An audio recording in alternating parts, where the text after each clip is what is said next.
everyone, and welcome to another episode of Podcast on Fifth Ave. We're recording on Wednesday night at about 7:15, so the commissioner of the NHL, Gary Bettman, just spoke at 6, and I'm not sure what I was expecting, but somehow I'm disappointed by the lack of information that was shared. There wasn't a whole lot that went down, but he did talk a little bit about next season, about different things. So Taylor, why don't you fill us in on everything that Gary Bettman shared?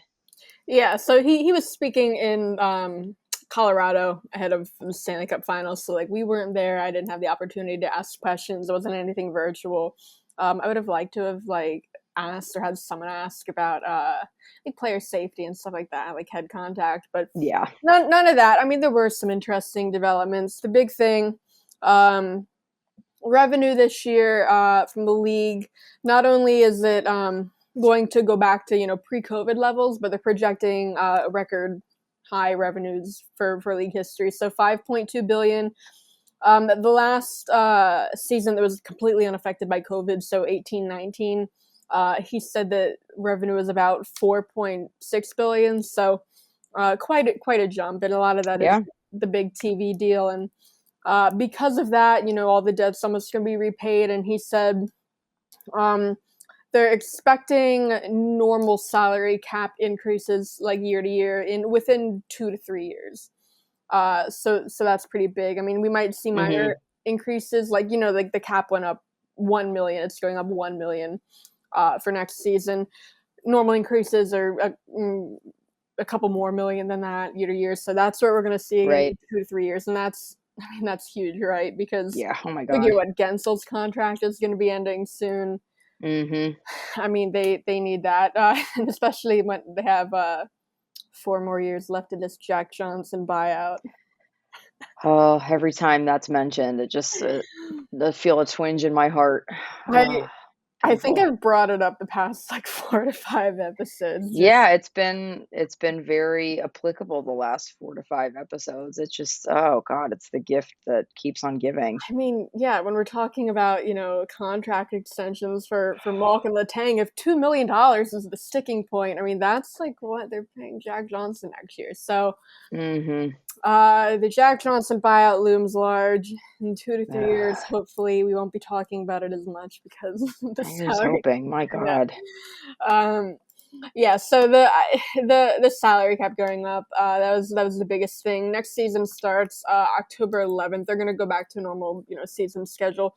We're close to normal season schedule. A couple weeks off right now, but so next year they are planning on going back to a normal season schedule. Other league-wide thing, they were asked, reporters are going to be back in the locker room next season. Bill Daly, deputy commissioner, he was there too. He said he expects reporters back in the locker room when the time is appropriate. And every other league is letting reporters back in the locker rooms, and I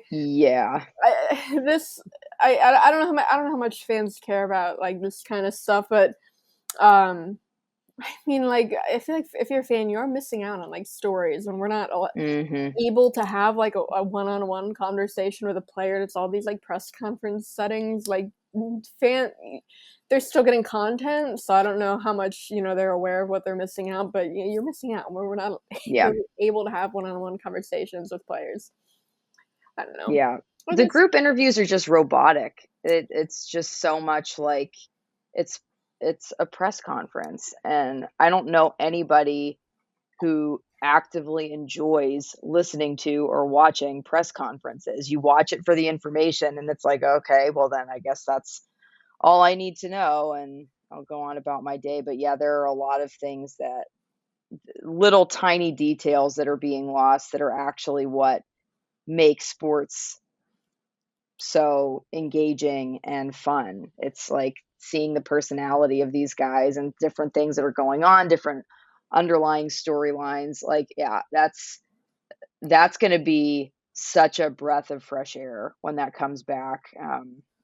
And hopefully that is soon, because like you said, everybody else is allowing that to return, and the NHL is just dragging their feet. I do see fans comments, like after, Jari would have a bad game or whatever, they're gonna be like, oh, of course Jari's not talking to the media. Like they say that like they think he's ducking it, but that's not how it is. It's, like the team PR after a game will pick, 3 or 4 players that'll talk. Yeah. They're not picking a player that had a bad game in except in like really rare, circumstances. Yeah. So if a player does have a bad game, you're not hearing from him afterwards in these press conference settings. We might get to talk to him, a couple days later after, a practice, but that's something that I think fans do notice that they're missing out on, because it's not like that the players pick who's going to talk, or I mean, we can make requests, but for the most part after games it's PR picking the players. So, and I feel like we got the same players after like bad games, like guys like Mike Matheson, Marcus Pettersson, really good at talking and giving insightful answers. And I don't know, it felt like, like Mike Matheson became like the go-to guy for stuff like that. And even if it wasn't a bad game on him, it was just, I would like to have more of a variety. Yeah. Let's see, other takeaways. Something they said, Bill Daly said the Stanley Cup won't go to Russia or Belarus this year. So, some like Nikita Kucherov, Vasilevsky, if Tampa wins, they can have their day with the cup. It can't be in Russia. So I think that's because I don't know, the league really doesn't have a lot of power to impose sanctions on, and I don't. It's not. It wouldn't be right to say like we're not going to draft Russian players, or we're not going to let Russian players have a day with the cup. But something not letting the cup go to Russia, I think that's the right call. Yeah. That's something they have control over, and also is probably for the best given the current climate. Yeah. I think that's fine. Yeah. They were asked a couple times, I feel like this comes up at least the past couple of years, about long-term IR and if there's going to be any changes to it. Obviously, people are bringing this up because of Tampa and stuff like keeping Kucherov on until the playoffs last year, and they've had guys on LTIR this year too. And every time Daly, Bettman are asked about this, they're very defensive. About how we've had this system in place for 17 years. It's worked for 17 years. Don't see any changes coming. Bettman said, I don't think they've been using. He was asked, about like the loopholes they've been using. He said, I don't think they've been using loopholes. They've been using the agreement as it's been drafted. They're not using loopholes. They're using effective cap management. Everyone's operating under the same agreement. So I don't see any changes coming there. I guess it's tricky when it's a situation where every team could do that if they chose to, but only certain teams have. So it would be difficult to rally to change that when it's not like only one team has that advantage. But at the same time, it's kind of, at least in my opinion, it feels like it should be an unspoken, unwritten rule. Don't circumvent the cap like that. And yeah, and the league does investigate, like if a player is on long-term IR for, a long amount of time, the league does investigate that for misuse. I mean, when Kucherov was on it, the whole regular season they did investigate. Yeah. Determined he wasn't on it while he was healthy. It just seems like the timing is very perfect. I mean, maybe Tampa that year delayed his surgery long enough that it made that possible. But again, that's not illegal if they do that. But and it's still not like you don't want to have players on long-term IR even if you're doing that, because I mean, normally. If you're not using long-term IR, teams bank unused cap space throughout the year. So if their salary cap is low to start the year, all that space that you're not using, you can accumulate, and then by the time you get to the trade deadline, you can put that towards a higher salaried player. And really load up at the deadline in that way. But when you're using long-term IR, you're not banking any unused cap space. So Gotcha. in that way, it's not like it's something that teams want to be doing using long-term IR. I guess I agree that, I don't think changes need to be made. I mean, the thing with Kucherov last year was obviously very, you don't see that happen all the time where, a top guy was on the full year, then he comes back, game one of the playoffs. That's not a common thing. So I don't think you need to make a bunch of changes just because of that. Because it is a system that they used for 17 years, really, without those kind of issues. Yeah, so, that's fair.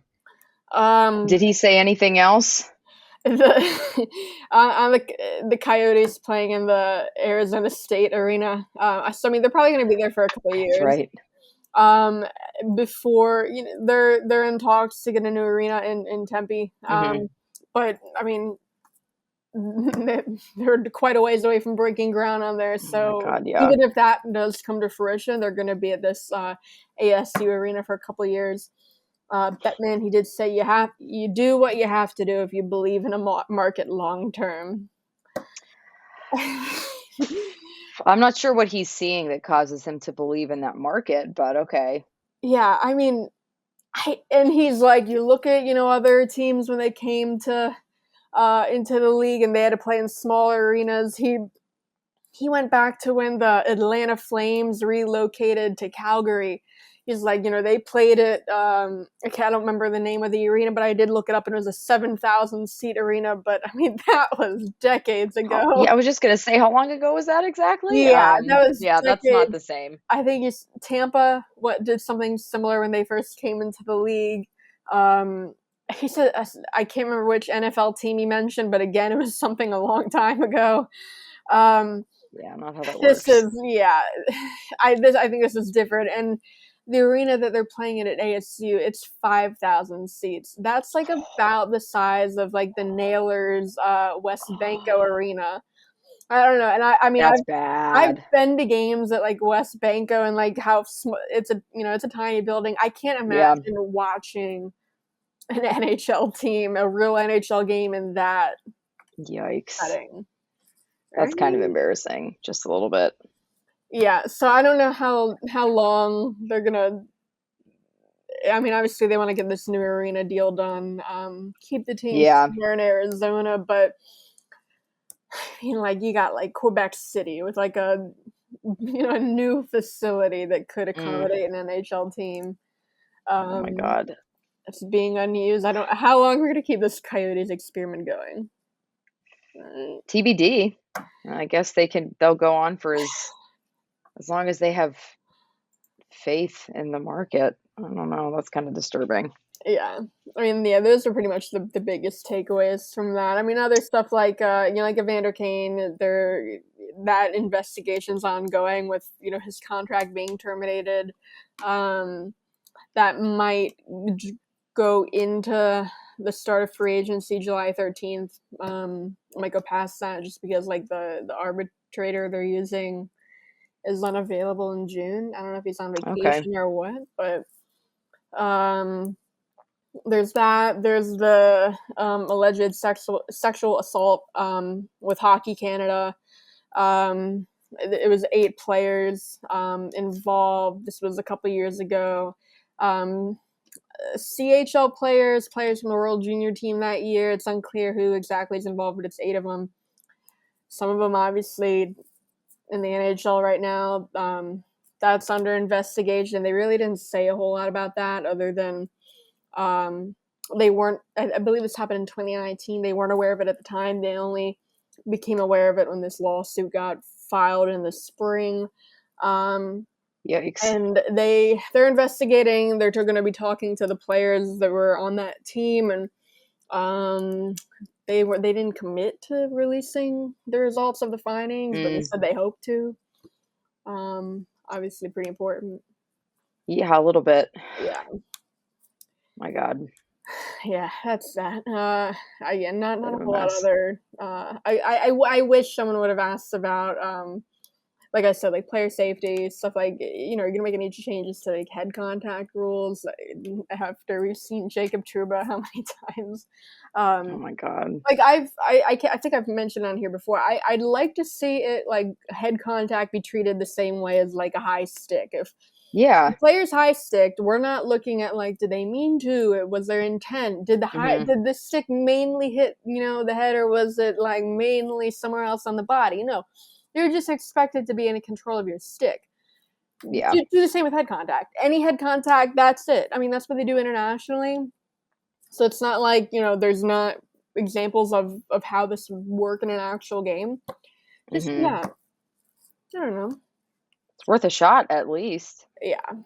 Couldn't hurt the current situation. Yeah. Literally could possibly only help. Yeah, I mean, because if you have, again, players like Jacob Trouba who have seemingly mastered the hit with the follow through to the head. He's not. It's not the main point of contact, the head, but he's definitely making sure he gets that contact in. I don't know. Take out the gray area. Yep. There's no need for that. Yeah. All right. Why don't we take a break? We'll be right back.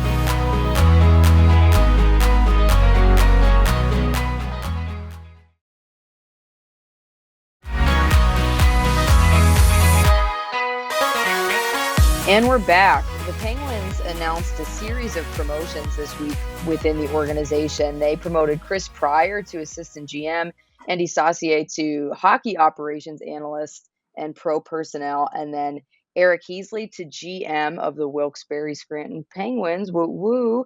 And then today they announced that the president of business operations will be Kevin Acklin. So Taylor, what does this mean for the organization as a whole? What's it going to look like? What changes will be made?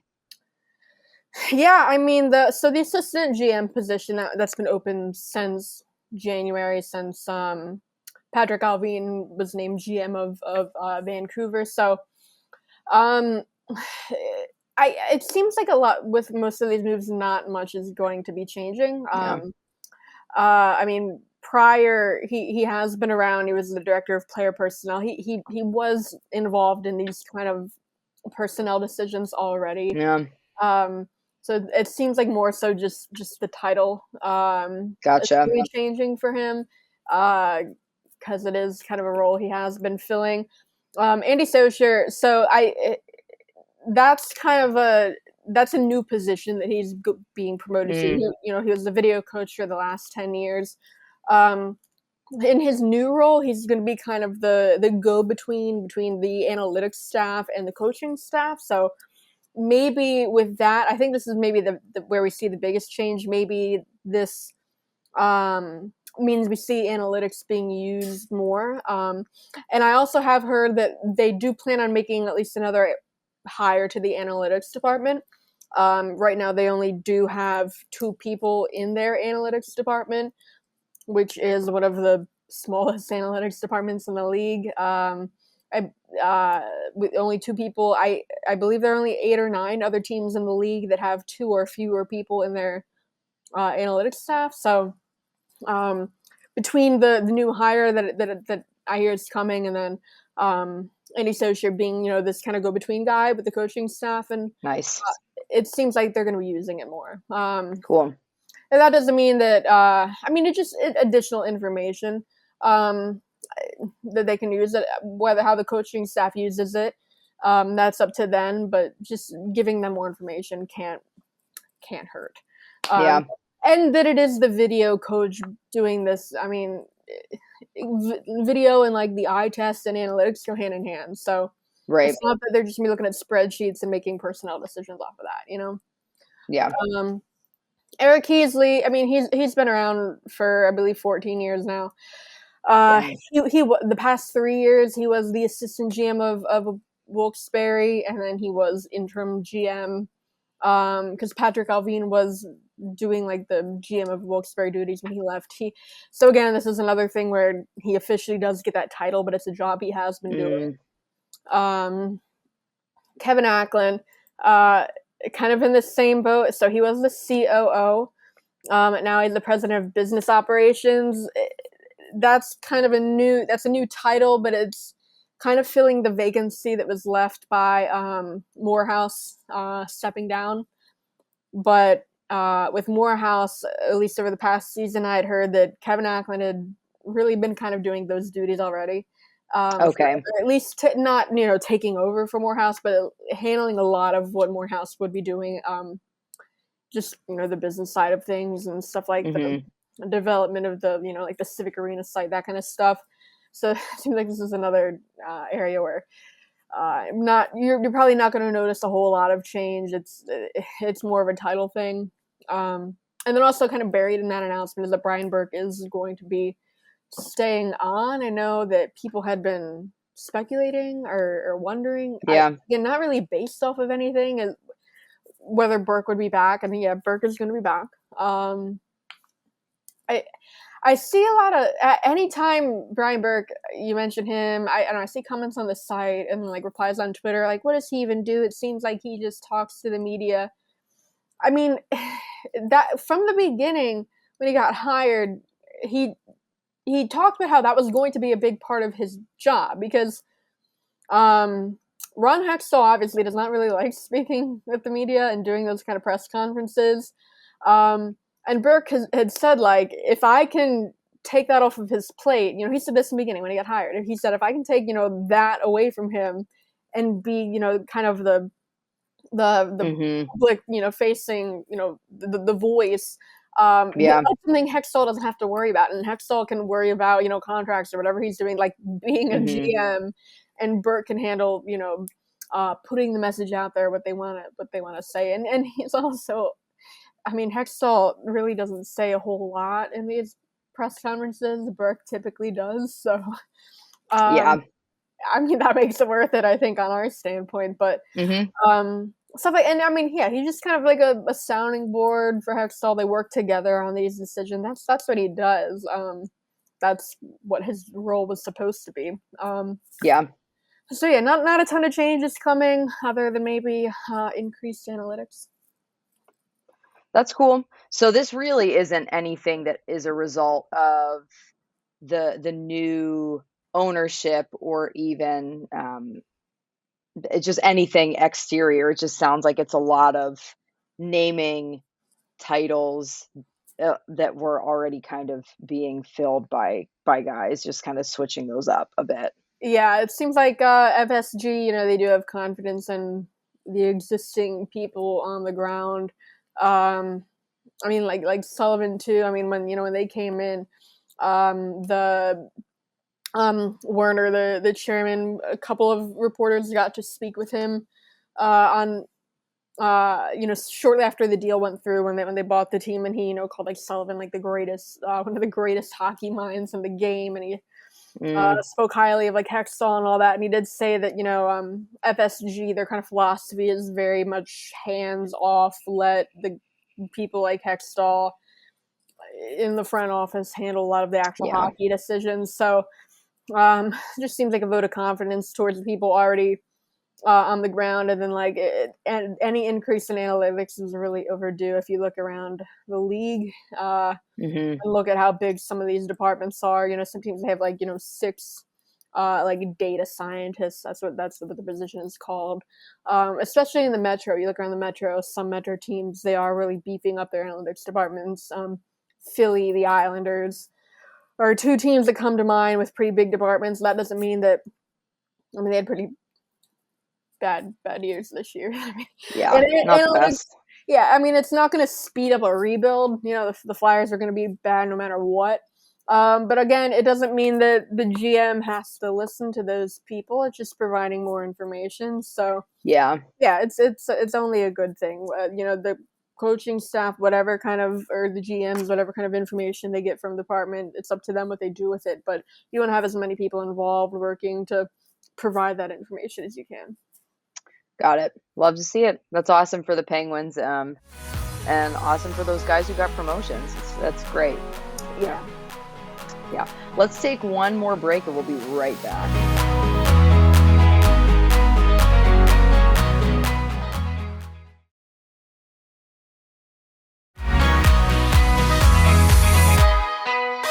And we're back. So we're recording this Wednesday night, and we're less than 20 minutes away from the start of the Stanley Cup Finals, but by the time you're listening to this, Game 1 will have been played.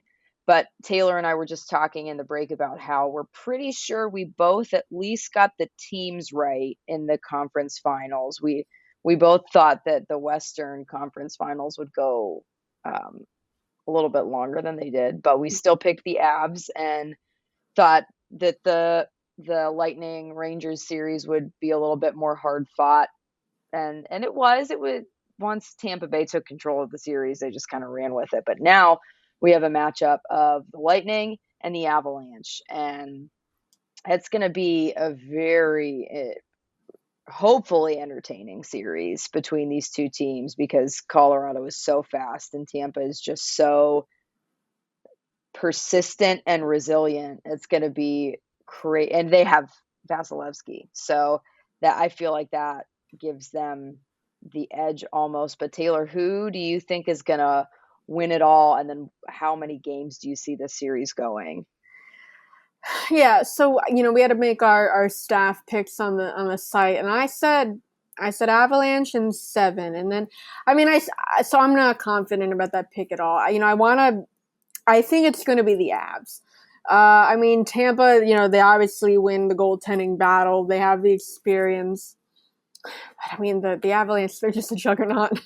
I find it hard to bet against the Avs, but then I think, the guys like Vasilevsky, Stamkos are going to make this a 7-game series. And then, but then I was like, okay, but if I'm picking the Avs in 7, then that means I'm picking like Vasilevsky to lose a game 7, and that doesn't seem right. But I don't know. I definitely Avalanche 6 or 7. I'll say. I think I'm gonna go 7, but I don't know. I think it'll just be interesting to see how fatigue comes into a factor here, like rest, because the Avalanche they just swept the Oilers. They're coming in rested. Tampa, has Tampa had a day off in 3 years? Like, not really. Probably not. Yeah, they've been playing nonstop. They've played a ton of hockey, and they're going up against an Avalanche team with a lot of young guys, and again rested. So it'll be interesting to see how that's a factor. But yeah, I'm gonna go Avs in 7. What about you? Yeah, it's interesting with having more days off because sometimes I feel like it can work in reverse where the team who rests up a little bit more comes in and they're kind of rusty because they have to find their legs again a little bit. I don't necessarily think that's what's going to happen with the Avs. I think this is their year. The past several years, they've looked like they were the team to beat going into the postseason, and then for whatever reason, they just kind of like flickered out in the first or second round, which was always surprising to me. But they really just they look like they have it figured out this year, and they look like they're not going to let anybody beat them. So I feel like it's going to go to 6 games. I think that Tampa's going to give them trouble there in the middle, but I think Colorado will start off hot and maybe drop a couple and then take it the rest of the way. They're just so good, and I think that, like you said, how many days has Tampa had off in the past 3 years? Not that many. So it's going to catch up to them eventually, no matter how good they are. That's going to come around to play a part. And I just think that there's something about this Avs team. I think that they're going to bury it once and for all, and they're going to win it in 6. And I'm hoping they do. I'm cheering for them. They're a really likable team, and I love to see fresh blood holding the cup. I don't want to see Tampa doing that again. Yeah, Tampa, they obviously win the goaltending battle here, whether it's Kemper or Francouz, and Kemper's starting game 1. It's happening like now as we're recording. But yeah. You look at like Cale Makar on Colorado, just like the best defenseman in the game right now. Kind of makes up for that, difference in goaltending. But Colorado.